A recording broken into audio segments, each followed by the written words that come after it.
সব জল্পনা কল্পনার অবসান ঘটিয়ে খুলনা ১ আসনে কৃষ্ণ নন্দীর মনোনয়ন নিশ্চিত করেছে জামায়াতে ইসলামী। এ বিষয়ে বিস্তারিত তথ্য জানাচ্ছেন সহকর্মী কনক রহমান। গত ১ ডিসেম্বর খুলনার শিববাড়িতে ইসলামী ৮ দলের বিভাগীয় সমাবেশে প্রধান অতিথি ছিলেন জামায়াতে ইসলামীর আমির ডাক্তার শফিকুর রহমান। তিনি হেলিকপ্টার যোগে খুলনা নামার পর দলের শীর্ষ নেতাদের সাথে আমিরকে শুভেচ্ছা জানান কৃষ্ণ নন্দী। আমিরের সঙ্গে মঞ্চেও ওঠেন।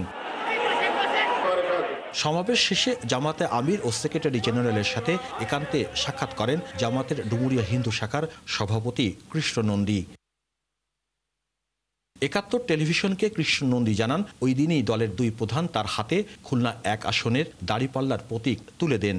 জামাতের আমির সাহেব ডাকিছিল ডক্টর শফিকুর রহমান আর সেক্রেটারি জেনারেল অধ্যাপক মিয়া গোলাম পরোয়ার ডেকে নিয়ে বলল, দাদা আপনাকে নির্বাচন করতে হবে খুলনায় ১ দাকব্বইটি কাটা থেকে। কালার এক্সপার্ট, জর্জ স্যাপ এবং মাইল্ড অন হ্যান্ডস টেকনোলজি সমৃদ্ধ অরিক্স ক্রিস্টাল ওয়াশ আপনার লন্ড্রি এক্সপার্ট। আপনাদের দলের যদি সিদ্ধান্ত নেন সেটা আমি গ্রহণ করব। কৃষ্ণ নন্দী জানান, স্বাধীনতার পর দেশে প্রথমবারের মতো জামায়াতে ইসলামী কোনো হিন্দুকে তাদের দলের মনোনয়ন দিয়েছে। তার কাজ হবে নেতাদের এই বিশ্বাসের মর্যাদা দেওয়া। পাশাপাশি তিনি চেষ্টা করবেন মাদক, সন্ত্রাস ও চাঁদাবাজ মুক্ত খুলনা ১ আসন গড়ার। সবাই আমার পক্ষে কাজ করবে, তারা কথা দিয়েছে।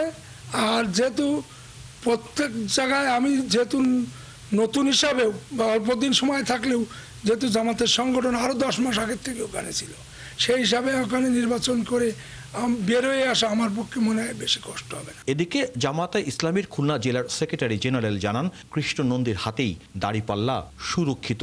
হিন্দু সম্প্রদায় থাকার জন্যে খুলনা ১-এ তার একটা ভালো অবস্থান হবে এবং সেখানে সে নির্বাচনে যে অংশগ্রহণ করবে এবং সেখানকার যে বর্তমান যে সাড়া দেখা যাচ্ছে তাতে করে তার জয়লাভের সম্ভাবনা আমরা বেশি লক্ষ্য করছি। দলের জেলা সেক্রেটারি আরও বলেন, এই শুক্রবার থেকে কৃষ্ণ নন্দীকে নিয়ে তারা আনুষ্ঠানিক প্রচার শুরু করবেন।